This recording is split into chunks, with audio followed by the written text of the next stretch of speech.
দেখো জীবন বিজ্ঞানে ইজি ওয়েতে মনে রাখার জন্য উপায় আছে একটা, যেমন আমি হৃৎপিণ্ড পড়বো।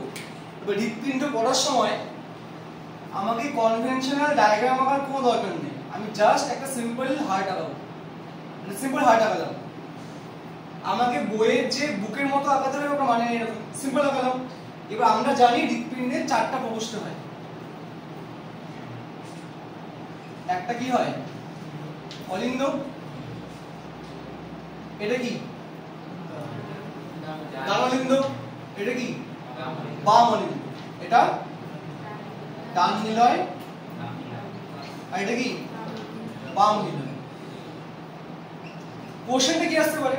কোশ্চেনটা আসে যে এই অলিন্দ নিলয়ের সাথে কোন শিরা বা কোন ধমনী যুক্ত আছে। একটা জিনিস ক্লিয়ার করে দিচ্ছি আমি, ক্লিয়ারটা হচ্ছে নিলয়ের সাথে সব সময় থাকবে ধমনী, নিলয়ের সাথে সবসময় কি থাকবে ধমনী থাকবে। তাহলে যদি নিলয় হয় আমি এখানেই করতে পারি এরকম করে, ঠিক আছে, আমি এভাবেই করে দিলাম, তো কি এগুলো ধমনী হবে।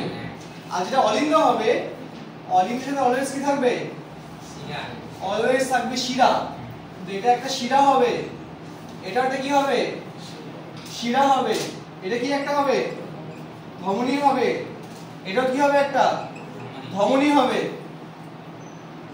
হৃৎপিণ্ডের সাথে শিরা আর ধমনী যুক্ত আছে, নিলয়ের সাথে অলওয়েজ কি থাকবে ধমনী থাকবে, আর যে অলিন্দ হয় কি থাকবে শিরা থাকবে।